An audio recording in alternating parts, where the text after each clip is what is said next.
Find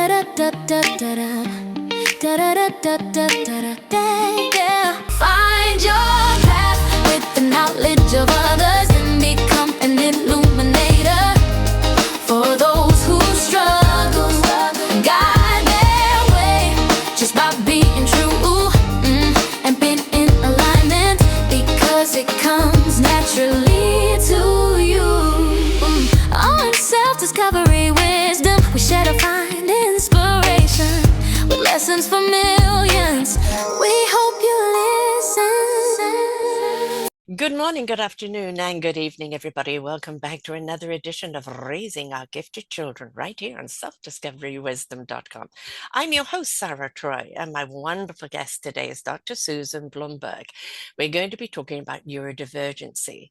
She said she loves helping family go from chaos and conflict to a mutual trust, respect, and connection, and help teens become successful, independent adults that they're meant to be.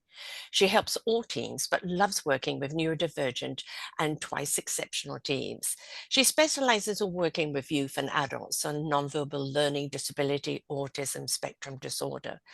But she's passionate about helping people reach their goals. And for over 30 years, her goal has been to help children, adolescents, adults, and families overcome stress, anxiety, depression, and obstacles to find their joy and success in their own lives. Why?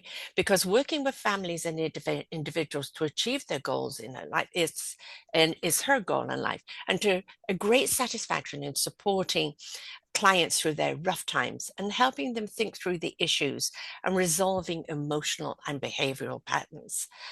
She is married with 2 adult exceptional children, lives in Colorado, but she considers herself a New Yorker.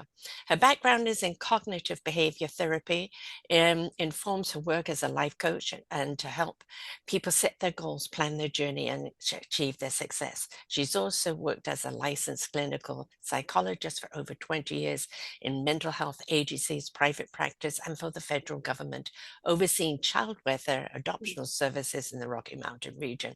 And this has given her a very solid and varied background and a very extensive level of expertise. So let us talk about this today, because I think, quite honestly, we're at a kind of a crossroads where we're looking at neurodivergent as not being something that is detrimental, but is actually a wonderful gift and a different perspective of looking at things. And I think for so long, it has been a certain group. I'm a true colors coach, so I'll go, kind of the goals, love, a routine, and love structure, and love orderly, and love things in a certain way. And that's all very well and good, but it hasn't served all the other personalities. Right? We all need that, but not so contained and tightly knit, because a neurodivergent doesn't really have borders or anything, right? It is a wonderful thought comes into place and they go chasing it. Or they may just have a different way of expressing, whether it's nonverbal or musical or body. It's just like, why can't we take the time to actually investigate what they're trying to say to us rather than the demand they speak our language, right? So I think the spotlight on it today is so much needed, because we're realizing there's so many more neurodivergent people out there. I think you bring up several really good points. Thank you so much for the wonderful introduction. I'm so happy to be here. I think what I really want to talk about is not just how we help teens and young adults who are dealing with a wide complexity of issues.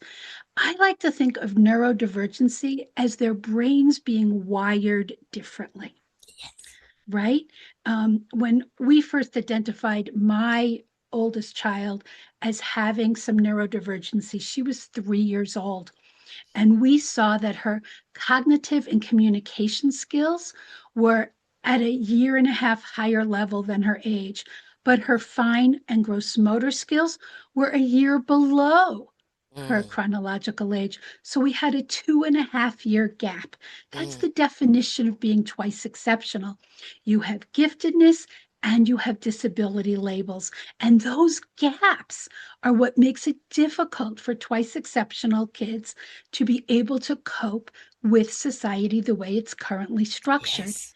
And Yes. my goal is to help these kids not just learn to cope in society, but to thrive. Mm-hmm. That's the key word for me.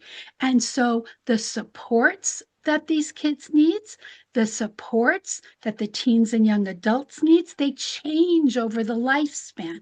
And families and schools who are not educated in what just kids with disabilities or neurodivergent kids needs, but the gifted ones need. Yeah. Gifted kids, whether they have a disability label or not, require their own level of support. And then when you put those together in a twice exceptional kid, it's Mm-hmm. a whole new picture. You have needs at the high end and you have needs at the Mm. low end. And that combination is complex, and a lot of schools and families are not educated in how to create a container of support that will help those kids thrive. How do you recognize it? How do you identify it? Never mind, what you do about it. If you don't know what you're dealing with, how can you support? Exactly. And you bring up the critical question because so many schools, so many school districts Mhm. across the country are not educated No. about the twice exceptional picture. So some of these kids, here's the complexity again, are identified with the disability first. And Yes. then the giftedness is overlooked because they're all focused on, is it autism, ADHD, a learning disability? Mhm. Some kids are identified as gifted first. And Mhm. then the learning issue is overlooked because the giftedness can do what we call masking, Yeah. right? And Yeah. so the learning issues may be an executive function problem. They have difficulty organizing themselves, putting themselves on a plan. Maybe they don't have good impulse control or emotional control or sensory control. And they just think, well, they're bright. They quote unquote should be able to Yeah. do things. Yes. Dirtiest word for me is Yes. should. I don't care Yes. if people curse. I don't care Mm. what language they use. Should has nothing to do with reality. Right. Should is some ideal universe that we don't really live Excuse in. me. Gesundheit.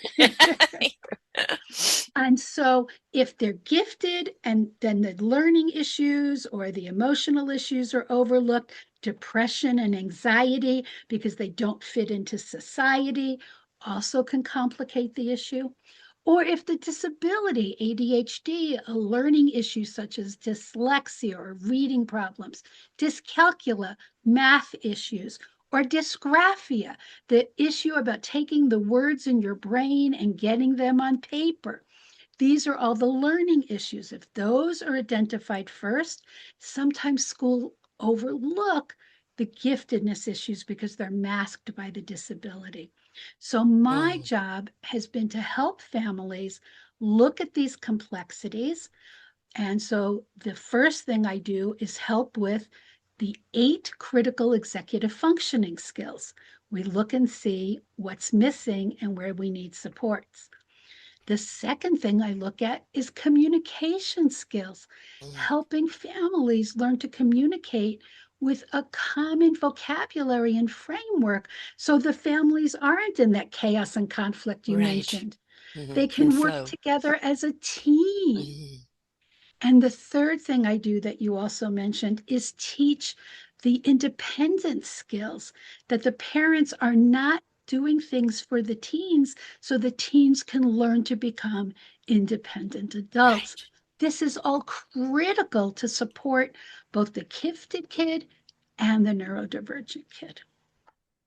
So much to unpack there. I've done an awful lot of interviews with people of parents of autistic children or autistic people in themselves. And, one of the things that I found was quite a common denominator, and I know there's so many different type of, spectrums here, but was the focus on a passion and a conviction and a gift that they have, selective of the people around them and the arenas that they want to be in, and being allowed to pursue, in their orderly fashion, with support around them to do what it is. And they've written books, or they've created board games, or they've even run musical businesses, etc. Right? Yes. And it's the thing is we're so harp on again, you should instead of this is the gift where every single child, this is why this is called raising our gifted children. Every child is born with a gift. It's up to us to identify what is that gift, what is the essence of that child, how do we nurture it, how do we give it the tools and the structure that it needs in order to pursue that gift, and what does it need around it to make it more a rounded child in the way to survive in life, but focus on the gift. And instead we look at, well, you're not doing the same as Joey or George over there, so therefore defective, not gifted. And I think we Oh, need to yes. change the verbalization. I grew Yes. up where I only found out I was dyslexic at 21. I only found out I had ADD in my 60s. All Wow. right. But it completely, God, if I knew about this earlier, in school, they just simply stopped teaching me because I could not learn the same way. If they sat down and have a That's it. conversation with Don't me, say you could not learn. no, not the way they Say taught the me. same way. Yes, the same way. I could not learn the same way. So I thought that I was less than. But then I would sit down and have conversations with teachers and things like that. And they were, how do you know that? And it's like, I don't know. I call it the knowingness. I know what I need to know when I need to know it. Right? The channeling of it, right? And Right. and it's like, but why do I have to verify or justify? Why does it have to always be an exam of what I know? Why can't I just be present in my knowledge? And this is part of the issue of the way, obviously, you're twice exceptional, right? But you weren't identified. No. And, women of our generation, now I have to tell you, I started working in this field when I was 15 years old. Mm, Our school district had a independent learning classroom for students who were identified with learning issues. And there was a student in my honors chemistry class and honors math classes. We were in all the same honors classes together, and he had dyslexia. And so my job at 15 was to read him our tests. He had an mm, accommodation since it mhm. was difficult for him to read these complex materials. My job at 15 and 16 years old, we were in the same honors classes and Right. advanced placement classes. I would read him the tests and write down his answers. But he was in all the same honors and advanced placement Exactly. classes that I was. We were both gifted students, but he had dyslexia, a reading disability. Hmm. And so this was in the 1970s in New Hmm. York suburbs. Hmm. His accommodation was that I would read him the tests and write down his answers. And he got glowing marks in all our honors and advanced placement What classes. forward thinking. In Well, it was actually the law. This law Really? started in 1975, and our advanced school in a Mm. wealthy suburb of New York City, we implemented all these legal accommodations for students. And this was my volunteer work. I've been in this field for 50 plus years now, You were starting born as to a do it, dear. Born to volunteer do it. in high school. This before I went, this was my volunteer work in high school, was helping students with disabilities in this independent learning center. And my first introduction to a twice exceptional student was this boy, who was in all my honors and advanced placement classes who had a reading disability. And that was my job at 15 and 16 to read him our exams and write down his answers. Set you on your path, It set me on my path. I right? didn't know the term twice exceptional, but Hmm. that's clearly what he was, right? So I have been doing this work. Yes. I turned 67 last week. Been doing Happy this work for birthday. 50 years. Thank you.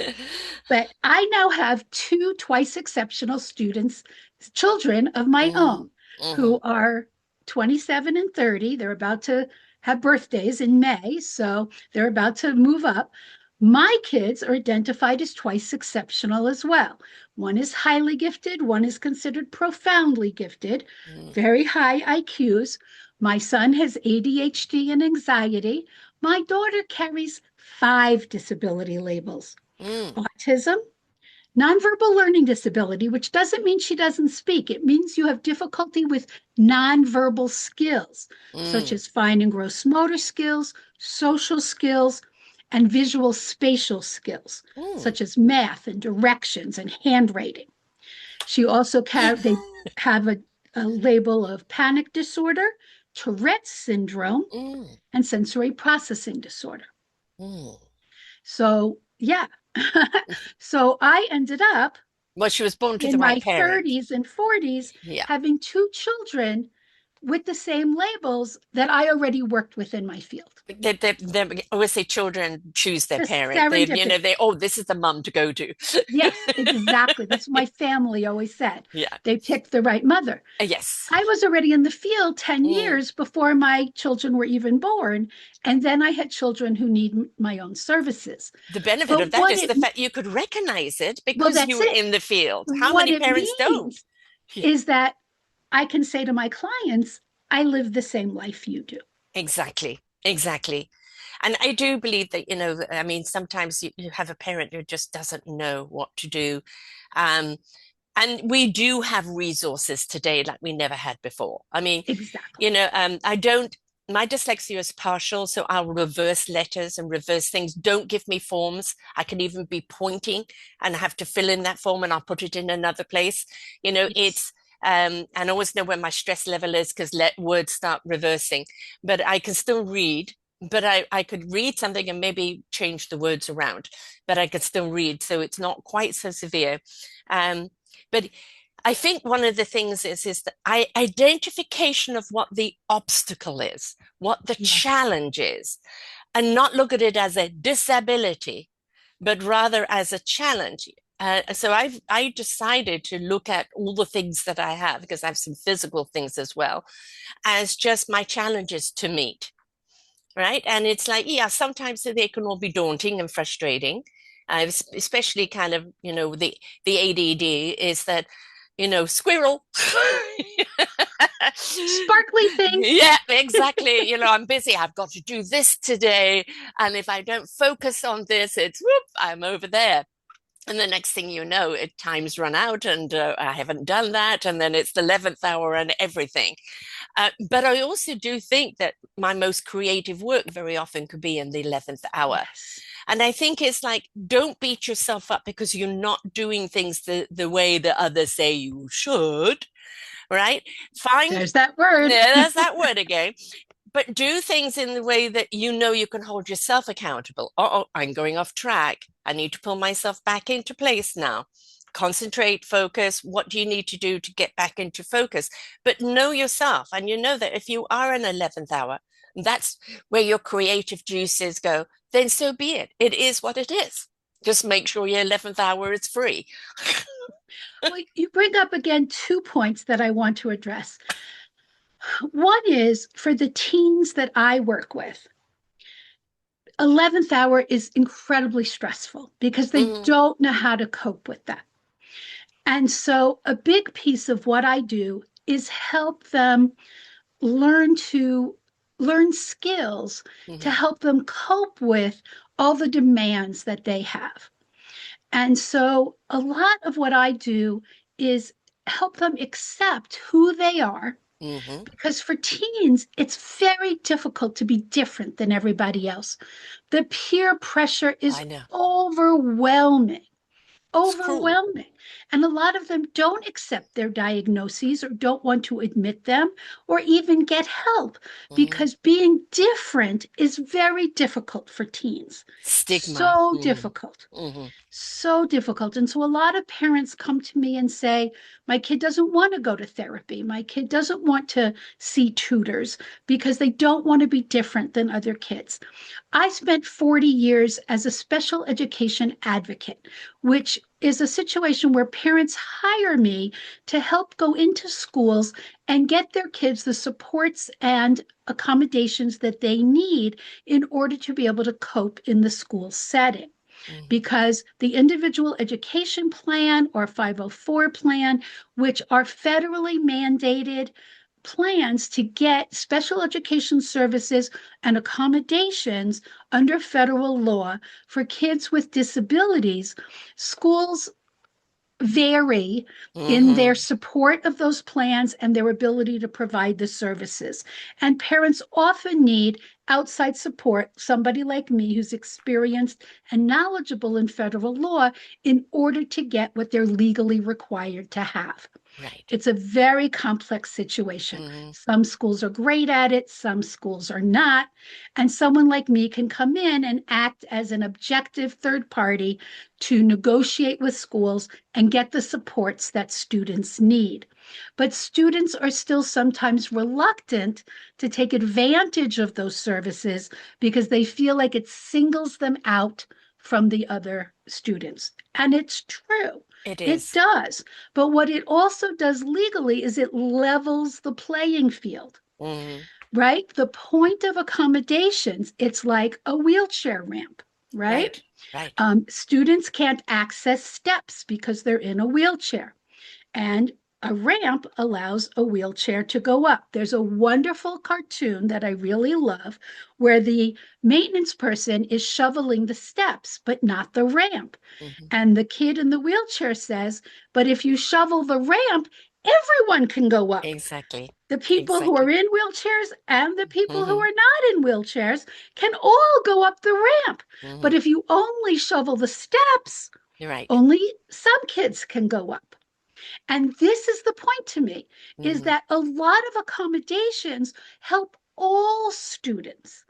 And people think that providing accommodations to students with disabilities is unfair in some way, when in fact they can help all students. There's a lot of research that providing notes instead of making everybody copy from the board is a better service to all students, because copying from the board is wasteful of time and attention. And distraction.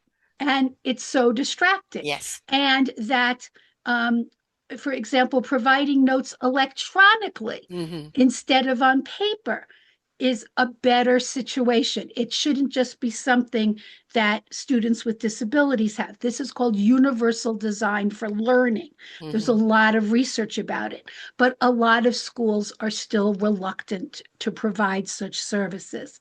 And so while some schools are moving forward in this, they now have teachers put all their notes, for example, on what's called a wiki page, which is a website, or they put it on Schoology or Power School or whatever online service they're using. Some schools are still reluctant to take that step and still use more old-fashioned methods of teaching. So there's a lot of variability and less support in some schools for neurodivergent learners. Now, with gifted kids, only 27 states out of 50 have mandated gifted education. And not all of those states provide funding. And it can range from some enrichment paperwork to actual schools and classrooms with trained teachers.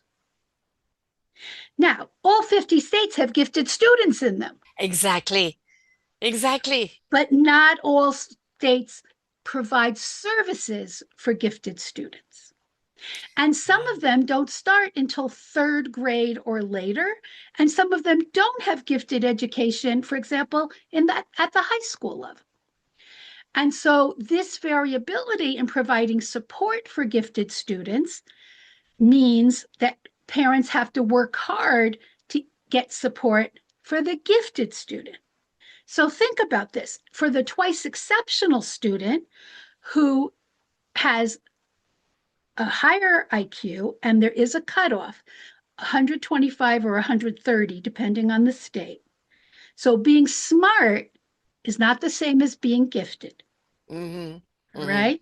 Being a high achiever, meaning you study hard to get big Yeah. grades, is not the same as being gifted. Right. And if you also have a disability label, Mhm. being twice exceptional, doesn't mean that you can access services in every state. You know, a couple of years ago, I put out an anthology, a book called Raise Our Forgotten Children. And, Yes, you know, in it was everybody contributing a different chapter, you know, from their perspective with children, whether with teachers or people that, you know, deal with different differences, or uh, supporting parents or parents burnout, you know, trying to be everything to their kids, or, you know, people yes. teaching yoga and meditation, which I think should be in every schools. I agree. And then Mindfulness at the very exactly. least. And music, I think music is just such a universal language. But I you agree. know, the reason, my passion for putting this book out and for being so much an advocate around children is I know how difficult it was for me. And I just don't see why we have to still find, I'm 71. Why is it still so goddamn difficult today when we know Yes, more, and we yes, need to do more to address this neurodivergency, these gifted children, these exceptional people, and stop looking at them, well, if you don't fit into this label, you're therefore less than. And I think that, you know, less than is an inside job. You know, if you feel less than, that's something you need to go in and fix, because what is making you feel less than? We all should feel exceptional. And we yes, are all exceptional if we tap into what our gift is and who we are and what we're here to do. But I yes, feel that the system has let us down so much because it's not addressing the gift of the child. It's about conforming. It's about, you will learn what I want you to learn. You will not, I don't care. I remember once challenging a teacher in class. She was a vocational guidance. She had gone from school to university, back into school, no experience of life whatsoever. And she made a statement, and I said to her, I'm sorry, I had that experience 2 days ago, and it wasn't like that. And she told me to be quiet. And I said, but no, I had this experience. Go to the principal's office. So I did. At the end of the class, both she and I were in the principal's office. She asked what happened. She turned to the teacher and said, but she's had the experience. Why are you not validating that? I'm the teacher. What I say is right. So goodness. the headmistress, who kind of knew me to be different and quirky, because I'd come into the school from a different country at 14 and kind of knew there was something different about me, she said, you don't have to take her class anymore, Ah, brilliant. right? If you want to go to the art class or the music class in that time period, you can go and do that. And I felt validated, because it was honoring the fact that I had had this experience. And for the other teacher, which I came across so much in my life, was Yes, it's power trip, yes, right? And yes, we need the teachers and the people that are working around children to be passionate about children, to tap into the essence of that child, to look at, oh my God, they're so good at this. Let's enhance this. Let's support this. Let's see where this goes. And what tools and skills do they need around that to support that, instead of conformity, conformity, yes. conformity. I think you also speak to a bigger question of bullying. Yes. And Yes. teachers can bully neurodivergent students Oh, just as yes. much as other kids do. Mm. And it's very important that we address this. My daughter was badly bullied. My son never was. I think it was because he was a big kid, he played Mm. sports, and so his neurodivergent, even though he was on a behavior plan and he had, issues, he was not bullied by other students. My daughter was badly bullied by other kids and then by teachers. In fact, I had to pull her out of public school after sixth grade because she was badly bullied there. And I put her in a private school for kids with special needs for 2 years, and then put her back in public school for high school because we found an amazing high school that Mm. had a program to support kids with autism. But the bullying by teachers is something that is not often enough addressed. No, no. And I think that's an important thing that you bring up. I experienced it as well in elementary school. My daughter experienced it in middle school. And we have to understand that many general education teachers are not well trained No. in managing neurodivergent students. Hmm. They're not well trained in managing gifted students. And that is an absolutely glaring gap in our educational system. Yeah. And that's where I worked when I worked as a special education advocate, a lot of my job was education. Because as you said, twice exceptional kids and Hmm. highly gifted kids, as I explained, only 27 states have any Yes. mandate for gifted education, Hmm. and some of that is very minimal. They're just not knowing how to accommodate the needs of either a gifted kid, a kid with disabilities, much less one with both. Right. You And imagine so, if we look in the past of all the people that have invented things, computer, internet, right, phone, everything, and we look at who they were, their they were personalities. all neurodivergent. Exactly. And Because most of them were twice exceptional. exactly. But they were also ostracized because they didn't do things the Right. should way, right? Yes, And yet here exactly. we are today because of them, That's right? right. Using everything that we're using. And it's like, if we could just get out of ourselves and Yes. start looking at people as, we talked about this before, differently abled rather than a disability. And you were saying we don't use that word anymore. But for me, it's I'm able to do things differently to other people, but I can still get the same result. I Yes. can't do it that, I have so many people that say, but Sarah, I can do this for you if you just do it this way, you just do it that way. And it's like, I know what works for me. Well, let's talk about that. So, a big piece of what I do is help provide what I call scaffolding, Right. right? Mm. Scaffolding, just think about a building under Mhm. construction. They don't just start taking things down. No. They put a structure around the building, one, so the workers can climb up and down, but also to protect the building as they're working on it, right? They don't want the bricks or the paneling, to fall down on the sidewalk and hurt Right. people. But scaffolding, by definition, is a way to help protect what you're Mm. building. Hmm. And so Vygotsky, who's a very famous education researcher, I don't know if you've heard his name, a very, Familiar. very famous education Mhm. researcher. And he used the concept of scaffolding to talk about how you build education up for a student. And so accommodations, that is the supports you provide, Mm. extra time on tests, Yes. notes electronically or in writing, sending material to the student instead of having them write things, giving a one-on-one teaching instead of in a group, allowing extra time for assignments for somebody who processes more slowly. These are accommodations that we give people with ADHD, giving audiobooks instead of reading for people with dyslexia, Hmm. um, rearranging math problems on a page so they're not all crowded together for Right. somebody who has math issues. What we call working towards mastery. Instead of having to do 30 math problems, you Hmm. do every other problem to show that you understand the Ah, concepts, but you don't have to do busy work because right. you process more slowly and it takes too much time. Mm. These are the common kinds of accommodations we give people with different kinds of learning disabilities or ADHD, people with processing problems who Hmm. process more slowly, they think more slowly. These are the common kinds of scaffolding Mm. that accommodations provide.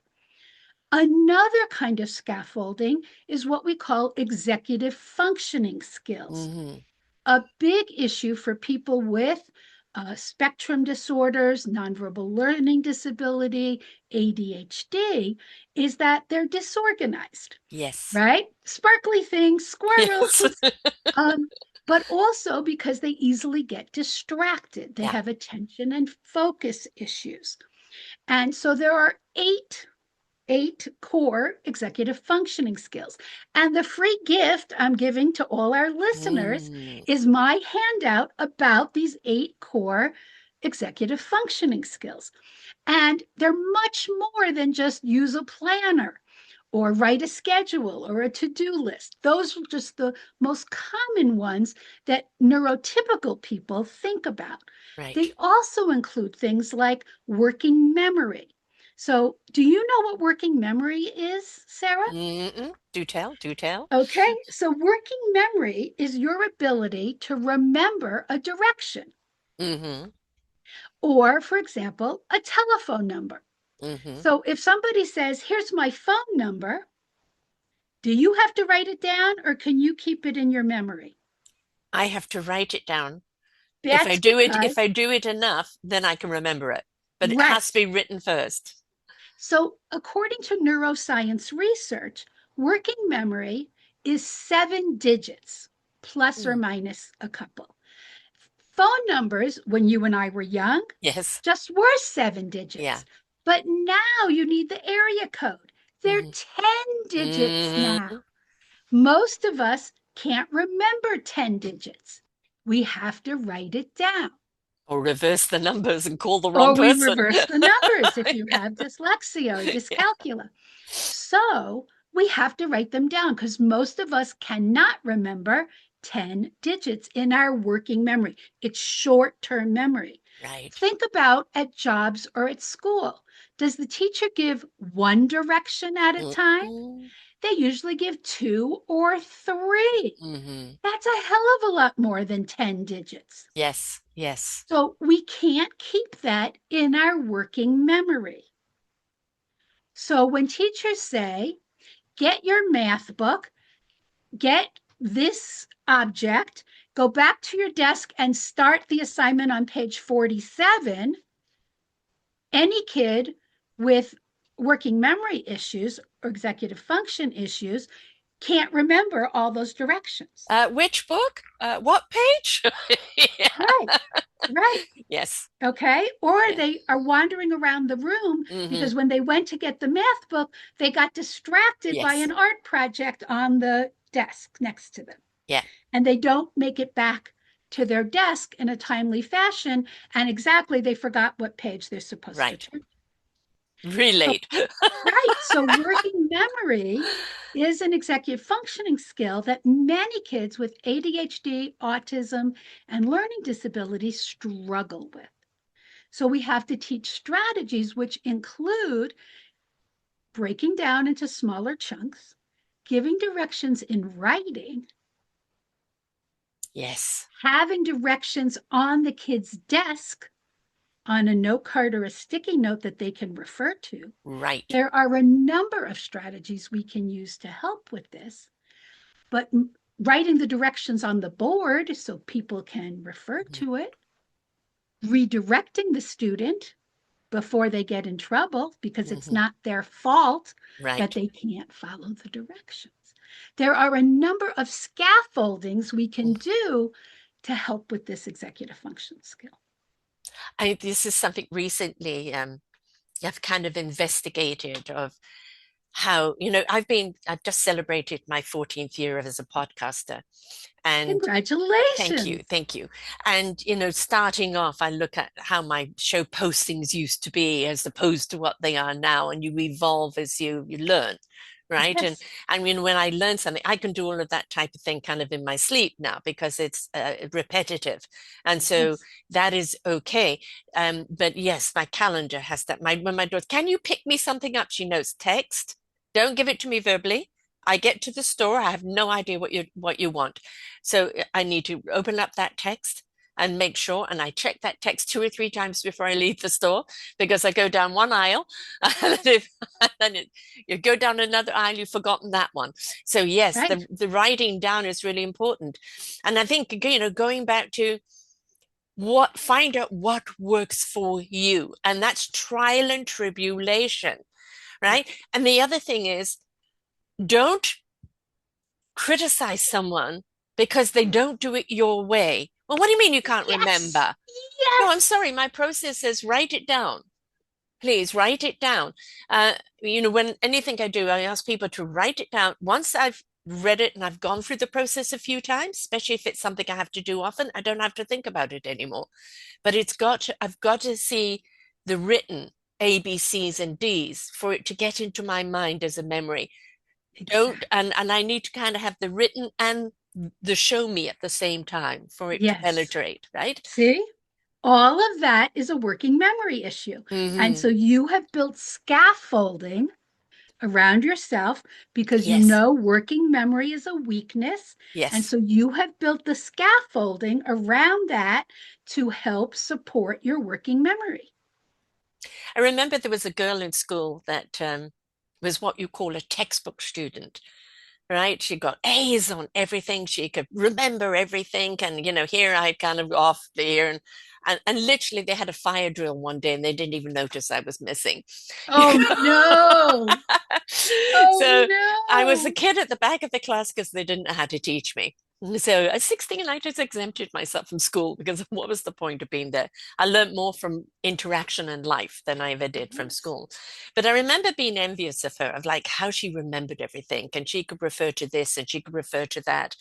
And I could refer to the story of a person, but not remember the name, right? Yes. And then we met once in a social environment. And I thought, oh God, I'm going to be intimidated. She's going to know everything. And the 4 or 5 are standing around in conversation. And I realized I'm deep in conversation, talking about A, B, C, Y, Z, and everything else with this person. And she's not participating. And why not? And so I kind of addressed her and what do you think? And it was like blank. And I realized that unless she had inputted the information from what she'd been taught, she didn't know how to output. And I was an outputter. So her social Yes, information was missing. Her yes, textbook information yes, was what was strong. right. And I was the reverse. Interesting. Yeah. Yes. Great analogy here. It did become an empowering moment, though, for me to trust again what I call my knowingness, knowing what I need to Yes. know when I need to know. And that's just tapping into the energy in the conversation. And, if I can't say the word, or if you can't refer to this person or that person, but I can talk to the context of the story, I can hold the conversation. And Right. I think it took me a long time, and I understand kids who are not getting the support to understand that just because I'm different doesn't mean I'm less than. Yes. Let's come back to that Yes. because I mentioned a lot of these kids don't want the supports because it feels it makes them Yeah. different, less than, Yes. stupid. They internalize a lot of negative words. Right. And a big piece of what I work on with them is self-confidence and Hmm. self-esteem. Because I work with twice exceptional students, they absorb information in different ways, Yeah. but they don't learn to value that Yeah. because they see what's wrong with them as Yes. outweighing their gifts. And that is, let's face it, kids are absolutely repulsive when it comes to bullying each other. And Yes. I never understand it, because I do remember talking to a guy who was writing a book on bullying, and his apology 40 years later to the people he bullied. And the reason he became a bully is so the bullier would stop bullying him, right? And so Yes. it became a survival mode for him. Yes. And it's like, I always say, bullies, the biggest bullies are the smallest people inside. They're the most lost and insecure. Beautifully said. And Mhm. that's the reason when we see it right now in politics around the world, those major leaders are all little boys, inside feeling lost, unheard, unseen, and they've got to be the biggest bully in order to be noticed. And I think is that the more we empower that person in their differentness, in their beautiful gifted presence of who they are, to stand tall and say, well, that may be your process, this is mine, no apology. And the more we encourage that of no apology, I am who I am, as Popeye says, right? And I think the more we empower that, the more we're actually educating the bullies or the people that are stuck in the status quo to actually open their eyes and see, oh, well, there maybe is a different way of doing things. Yes. My daughter was badly bullied, and Mm. I tell the story. She was in sixth grade, and I came to pick her up after an after-school activity. And I witnessed three girls facing off with her, and one of the girls punched her in the stomach and the head, and I Ah, watched her fall over backwards into the snow. And I was shocked. I was yes, paralyzed for a moment. yes.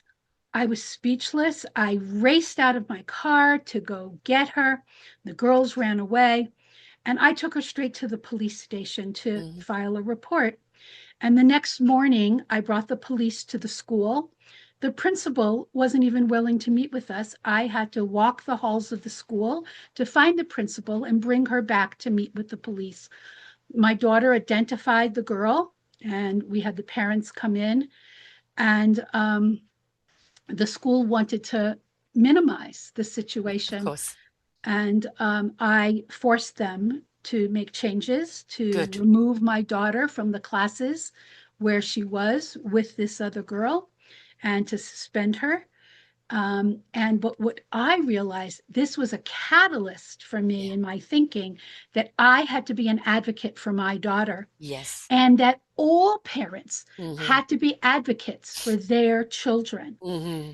And that's why I started to create some of the programs that I now run for families. Good. And so the workshop that I offer, which is called Empowering Teen Success, the next 3 hour workshop is in June.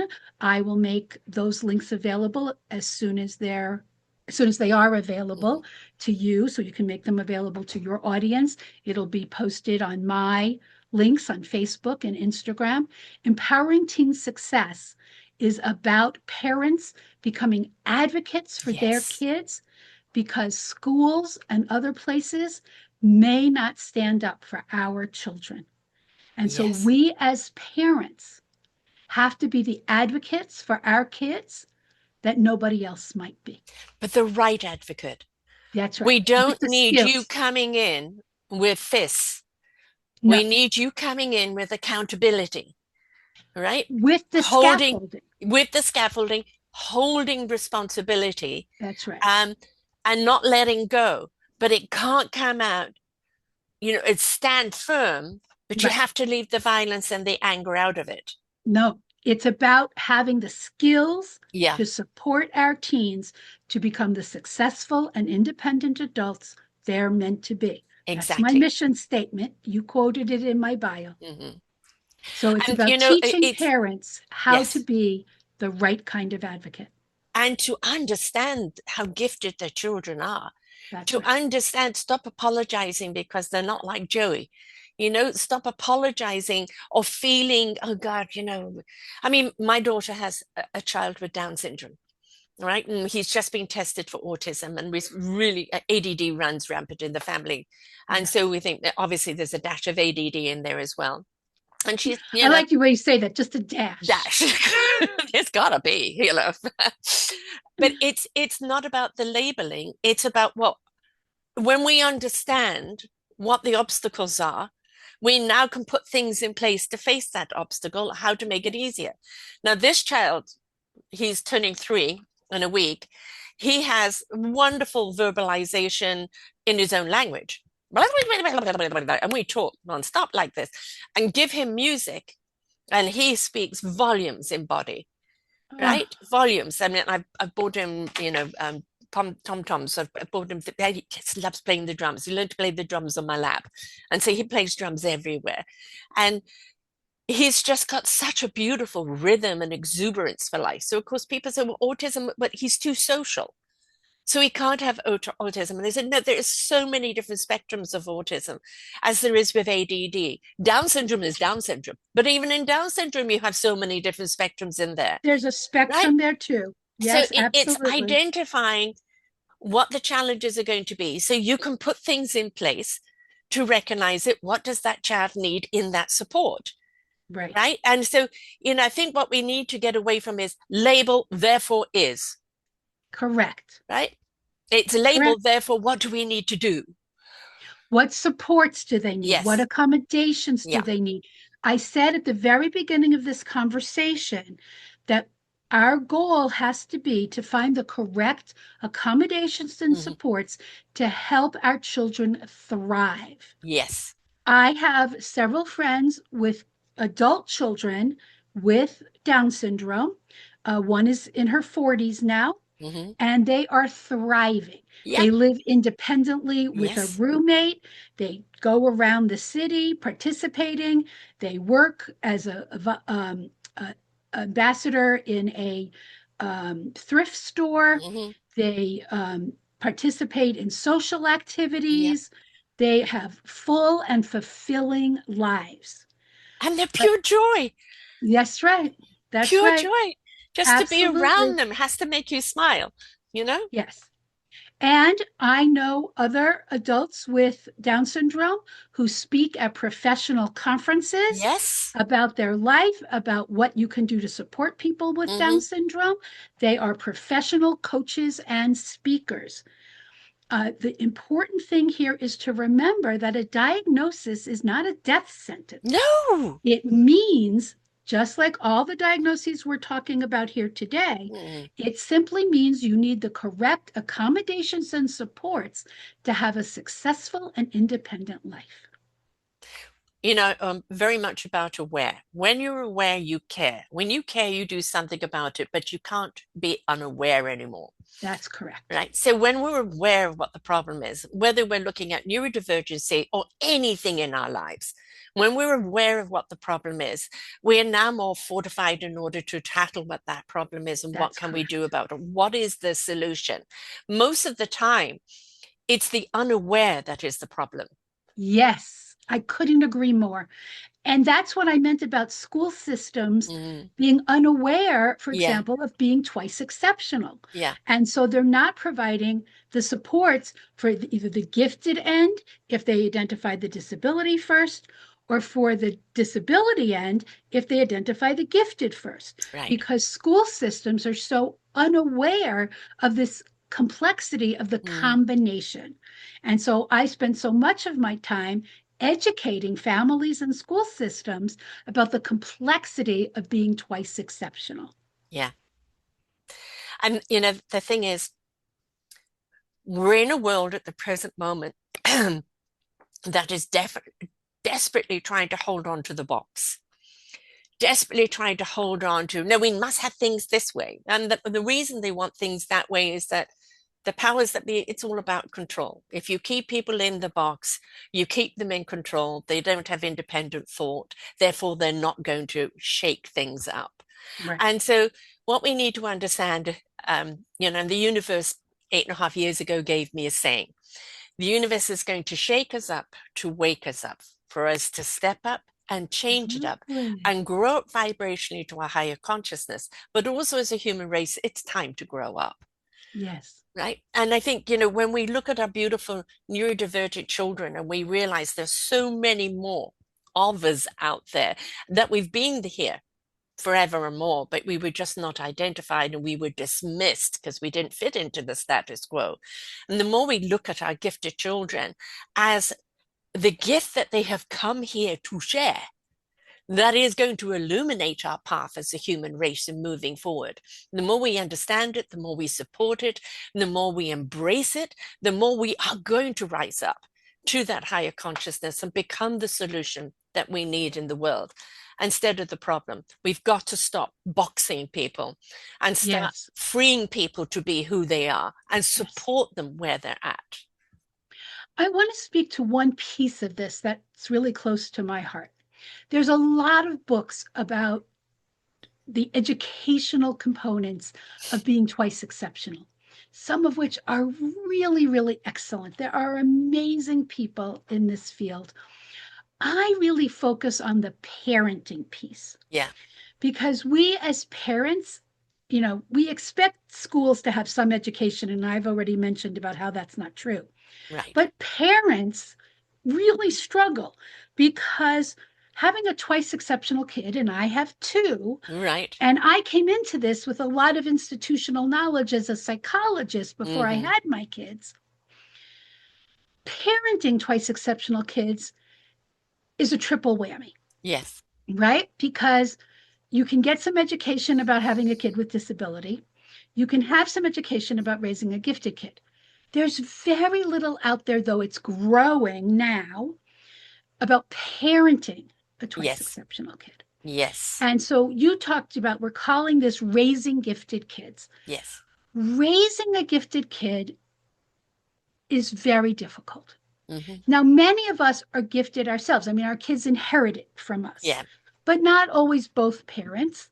Mm-hmm. And sometimes it's not from our generation. Right. Um, Raising gifted kids is hard, and for a number of reasons. One is kids don't grow evenly.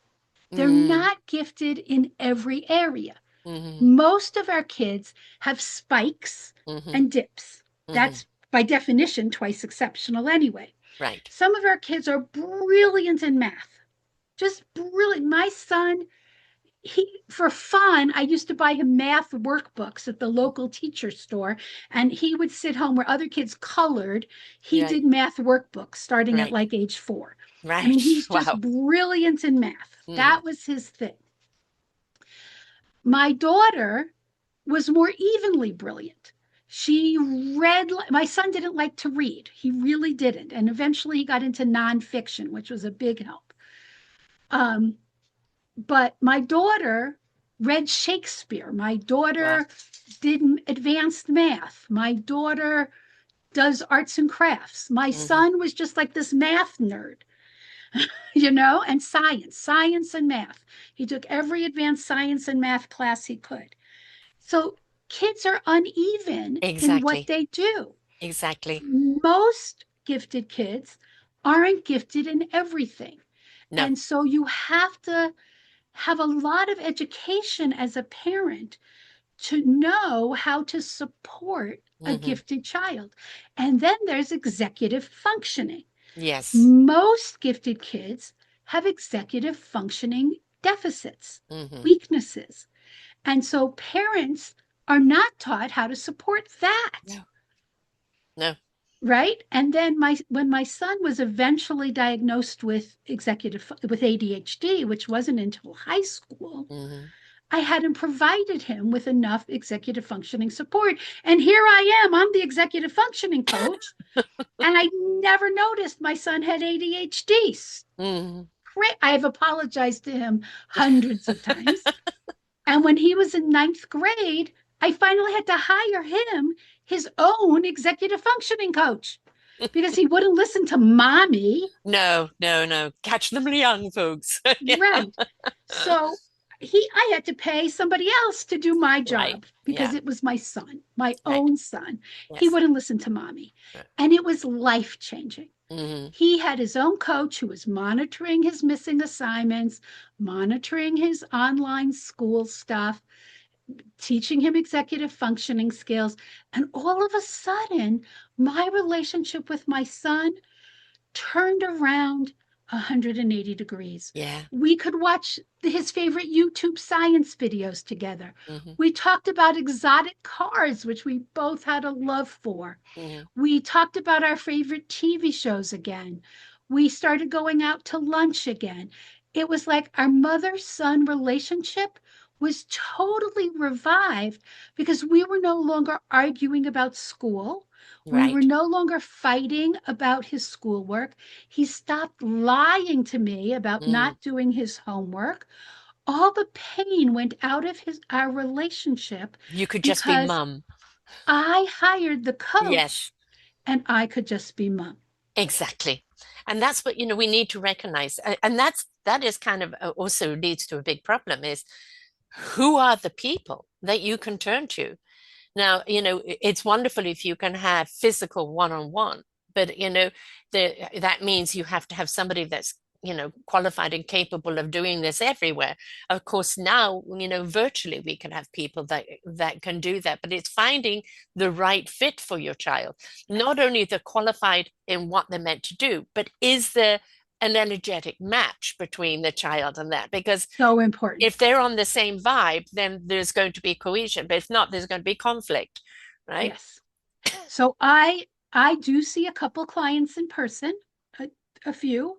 Most of my work is over Zoom. Mm-hmm. I work all over the country, and I have had out of country clients as well. Mm-hmm. But it's important to me after I have the intake with the parents, I do have a short free consult with the teen or young adult Mm-hmm. to make sure we vibe. Right. They Yes. have to feel that I'm the right person for them. And if not, you're not going to get through because That's right. quintessentially, I think neurodivergency is vibration, it's frequency. That's right. That's And right. if you, I if agree. you're working with in the same frequency with someone, then That's right. then you're on the same wavelength. And That's if right. not, you're talking gobbledygook. Right.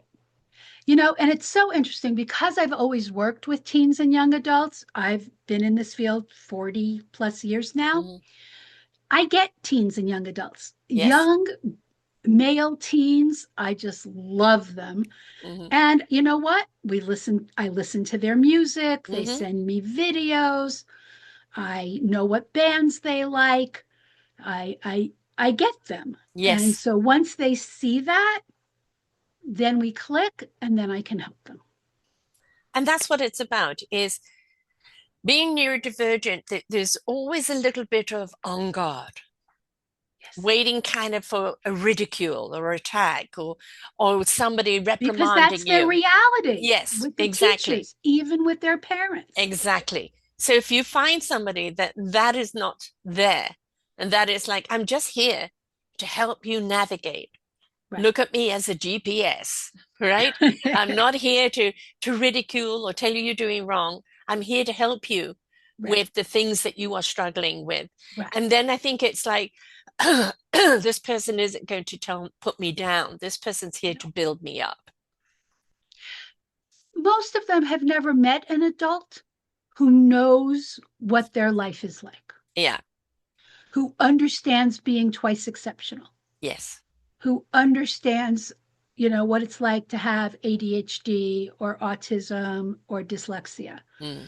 Most adults around them only know what it's like academically, if at all. Right. And I'm not like that.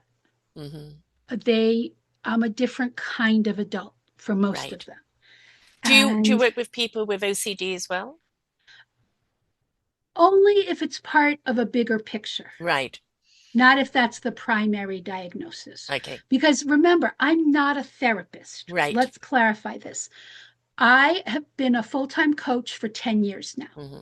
I'm no longer a licensed clinical psychologist. So what's the difference between therapy and coaching?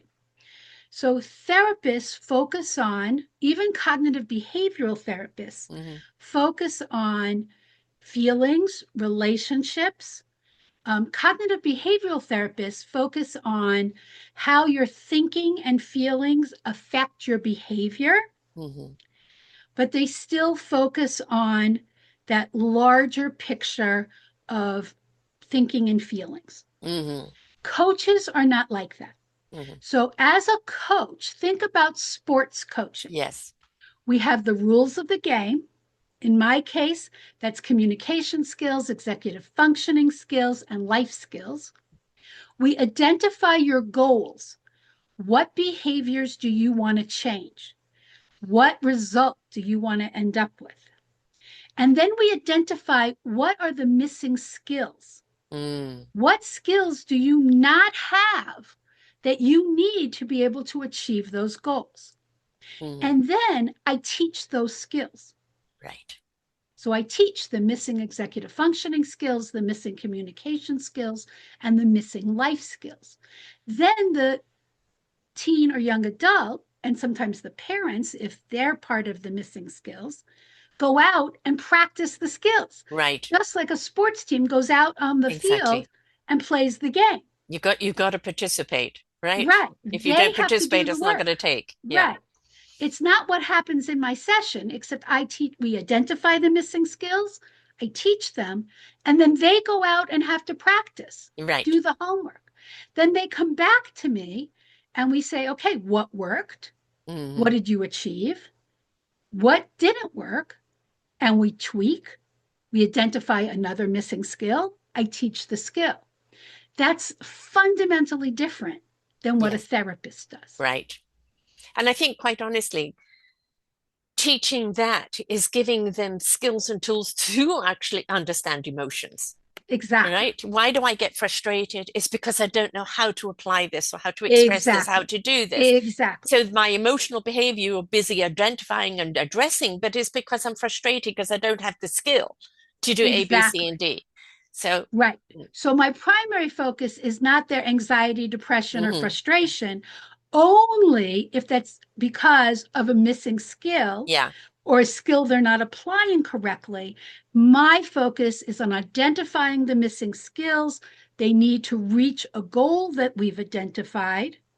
And then I teach the missing skill and help keep them on track. And then I teach the skills and strategies they need to be able to apply those skills in their real life.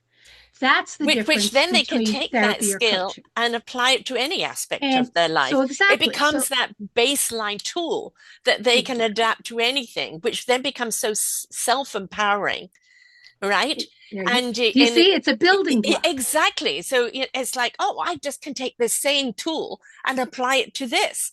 I've got this. Self-esteem is up, right? That being able to push the boundaries becomes more because you've got the right tools in Yes, order to apply. But you most of got the it. time is like, I don't know what tool I need to use for this problem. My whole picture is building that toolbox once we've identified the goals so we know what they need in their toolbox. Now, obviously, I have three categories of tools: the executive functioning, communication and problem solving, and independent living skills. Hmm. That's what I believe everyone needs, but Yes, everyone needs different emphasis depending on right. what their needs are. Now, I just had a client yesterday who asked me, I'm applying the things you've taught me in my school setting, but now Mm. I want to apply for jobs, and I'm worried about how am I going to transfer the skills Ah, from the school setting to the job setting. right. So we talked about what generalization means, Mm. how you transfer a skill from one setting to another setting. That's a completely appropriate question for a young adult to ask. Exactly. Do you find, because when we look at young people today, I mean, teens used to be like 13, 14 up, but we look at some of our kids today, 8, 9, 10, 11, profound in their perspective, profound, in their giftedness, um, that in that profoundness then do have the obstacles on the other side. That I don't, we look at teens as 13 up, but I think we need to go younger today. Yeah, I don't work with kids under 12. I Right, work middle school and up right. because the needs are different. Even though elementary school age kids can be gifted at a level where they're functioning in some complexity, the emotional needs are quite different at that Right. age. The emotional and social needs. Now, there are coaches who work with elementary school age kids. I start at middle school Hmm. because the social and emotional needs are different starting at Right. that age. But I don't disagree with you. But there Mm. are some coaches who work with elementary school age. Right. I start at middle school because the independence needs are different starting at Right. that age. So I work from 12 to 30, basically. Wow. That's a big spectrum there. I It mean, is.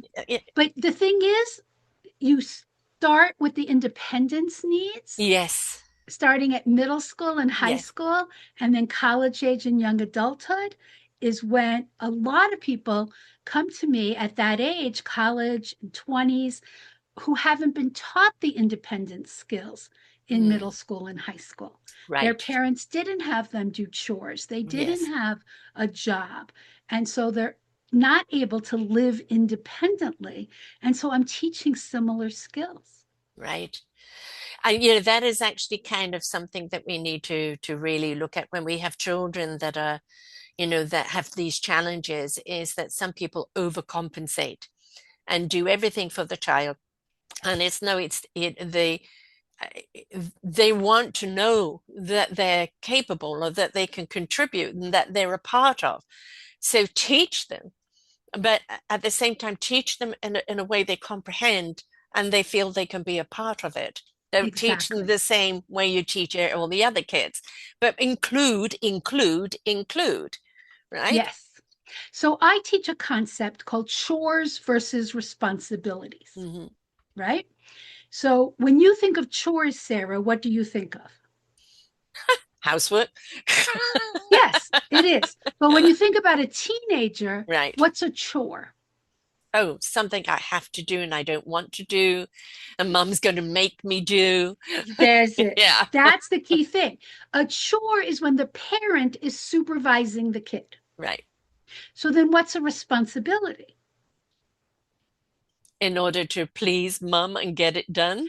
No, a responsibility is when the teen or college age student takes the responsibility for Ah, doing the task yes. themselves. Without having to be asked. Maybe reminded, but the Mm, teen takes the responsibility mm, themselves.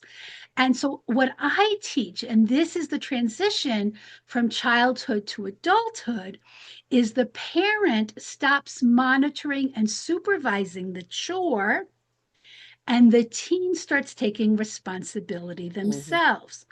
So instead of the mom saying 15 times, mhm. unload the dishwasher, Yeah, clean your room, wash your clothes, yeah. clean the bathroom, then it's a chore because the Mm, parent has the ultimate responsibility.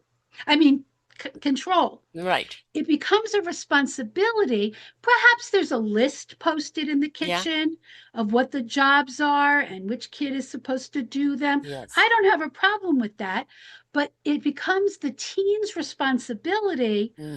when maybe mom says it's time for everybody to do their jobs, but the mom isn't in charge of nagging.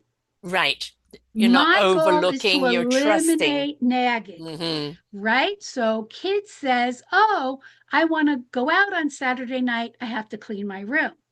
Oh, I empty the dishwasher Tuesday, Thursday, and Saturday. I'll go and empty the dishwasher."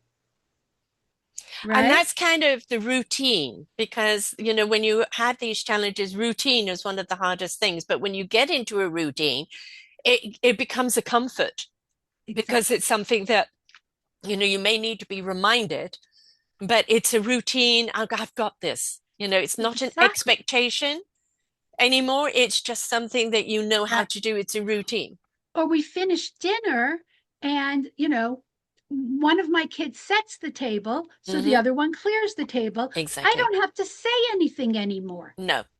because one kid set the table, so the other kid knows without me having to say anything, it's my turn to clear the table. Right. Then it's a responsibility. It's not a chore Yeah. because I'm not monitoring it anymore. Right. And this is how we Or you're teach not our judging teenagers. either. I'm not judging Hmm. and I'm not nagging Right. because nagging is where the conflict comes in. Yes. And it's teaching our teens how to become independent because I'm not going to be living with them in their dorm rooms Right. to make them wash their dishes or change their sheets or do their laundry. Now, I have a great story about this. I attended a conference some years ago about exactly this issue, how to help our teens transition to college. And the woman sitting next to me, her kid was, I think, a sophomore at this point, and she raised her hand and said, I still call him at 7:30 every morning because he doesn't wake up to his alarm clock. Mm. And the entire room went silent. Hmm. Kid is 19 years old, Yeah. second year of college. Mom is still calling every day to wake him Right. up. Is this teaching your kid independence? No. No. This is a cautionary tale of what not to do. But what it also tells us is she did not teach her teen how to be independent while he was still living at home. How can we expect him to be independent when he's not Right. living? That's where the over coddling, right, Right. comes in. And the old adage, right? You don't give your kid a fish, teach it how to fish, right? Right. So, Right. And so that's what I work on. And that's why I start in middle school, because that's when my kids started having responsibilities. They yes. started one set the table, the other cleared, one emptied the dishwasher, the other filled it. By high school, they were doing their own laundry. We each had Mm, an assigned day. One did their laundry on Tuesday, one did it on Thursday. My husband did our laundry on Sundays. My daughter started cooking a meal once a week, mhm. because she was able to do that. Even if it was just a simple meal, she cooked once a week. My son But I hated to think, cook, but now with he lives with his partner, he does all the cooking. right. And I think what it does is, I think one of the things that we should teach all children, and we should all be around our children, is gratitude, right? Absolutely. Not this whole thing that we're seeing today of a lackitude.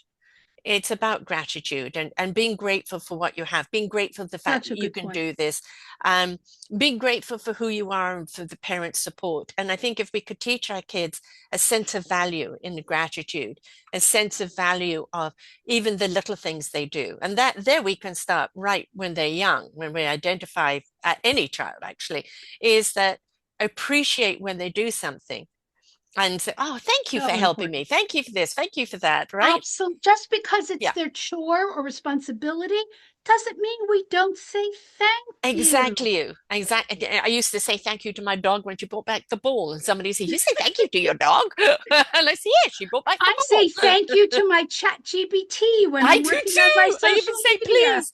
Yeah, I say please and thank you. exactly. And I think It's that's a so dying important. thing. Yeah. It's so important because I have always taught my children please and thank you. We don't start eating until everyone at the table is served. Right. No My phones at the son opens table. car doors. Right. He takes my arm when we're walking.